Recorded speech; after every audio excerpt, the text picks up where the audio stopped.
Making music, make you laugh, make you cry. Making music, make you clap, make you smile. Making music, touch your heart.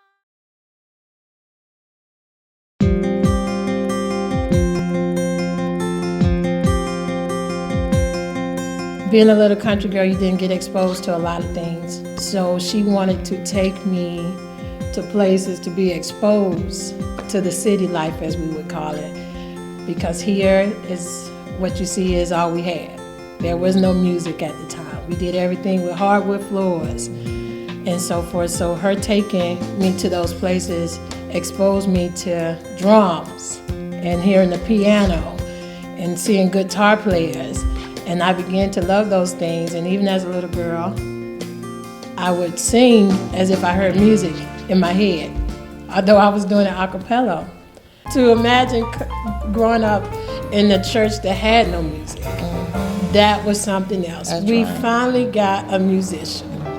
And this particular musician, we used to call him the flying piano. That's right. Because every time he played the piano, it went that way, then it came back this way. It was just entertaining for a bunch of kids who never had a musician playing behind them. So probably about 7 or 8 was when we would start having rehearsals. Because at this point, we were just singing stuff, Grandma's Hands and Amazing Grace. And, then nobody knew what 3-part harmony was.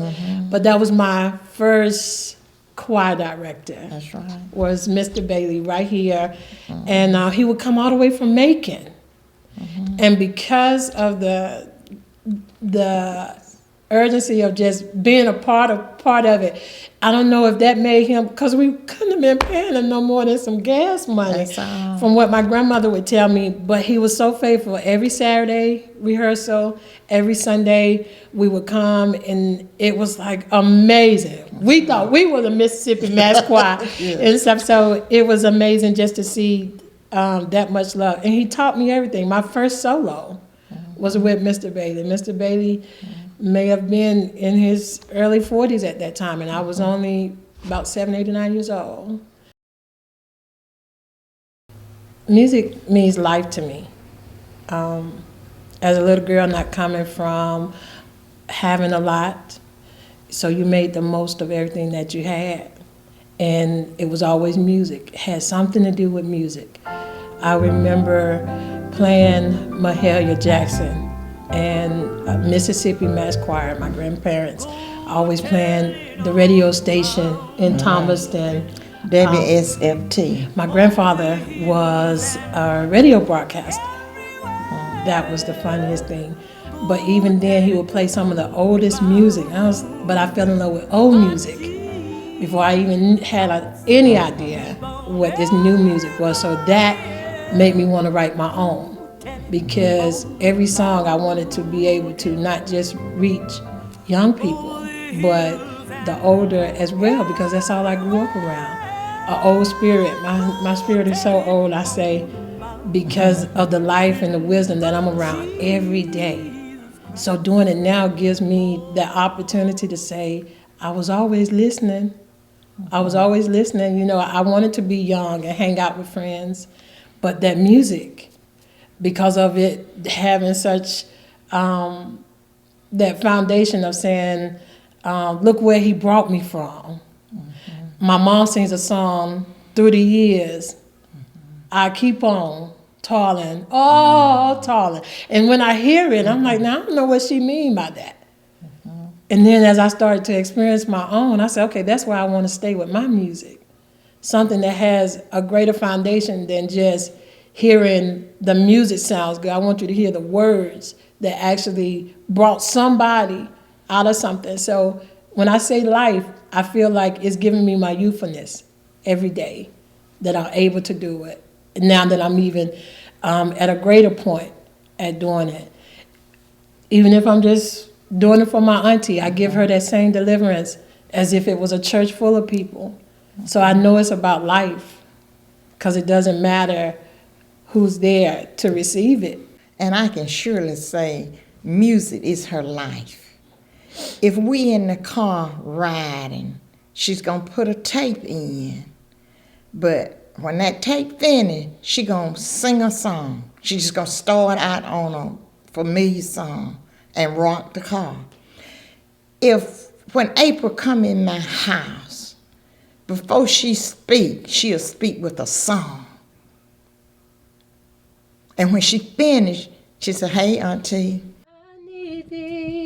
my husband is a bed patient." April stands at that bed and sang till he cried. You know, tears enough to wash your feet with. So music is really her life. When we sit down to eat, if we in a restaurant, April gonna hit a little tune. So, I mean, you can't say anything else but that. In the shower, my grandchildren, Granny, is April gonna ever stop singing? She gonna come out the shower? I said, well, just let her be there for a while. Now, singing is her life because that's all she knows. And drive, if somebody invite her to sing, if it's in Florida, if they give her enough hours, she'll be there. So that's her life. You know, and going through seeing that abuse and stuff, even as a young girl. And so my grandmother would always say, "We're going to sing. Come on, we're going to church." So that would be our way of the turn from something that was going on bad to now, knowing that it's something good happening. And being the second to the oldest, I got to see a lot of it and stuff. So it's a good time.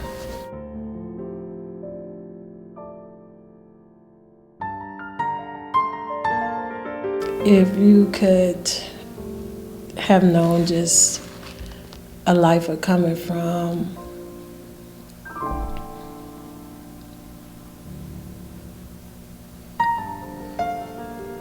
watching my father beat my mom, from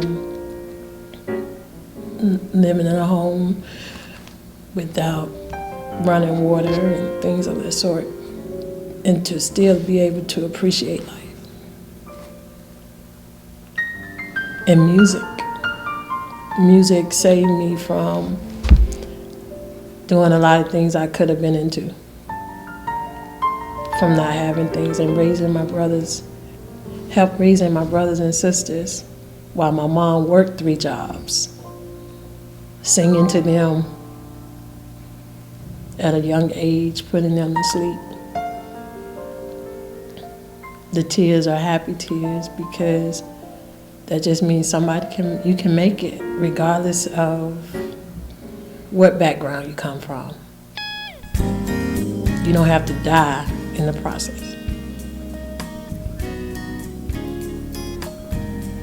Great tears. The question is, why tears? When you been there in the situation, and be able to live through it and see where you are now, you can't help but to cry. April is not talking about somebody else. She's talking about herself. We talked about the other day when the house burned. They had to live in a house burned without any, cleaning or anything. They had to run a cord from grandmama's house to their house. And she know nothing but the Lord brought her to this point and kept her on the narrow and straight road. That's why the tears, because he kept her.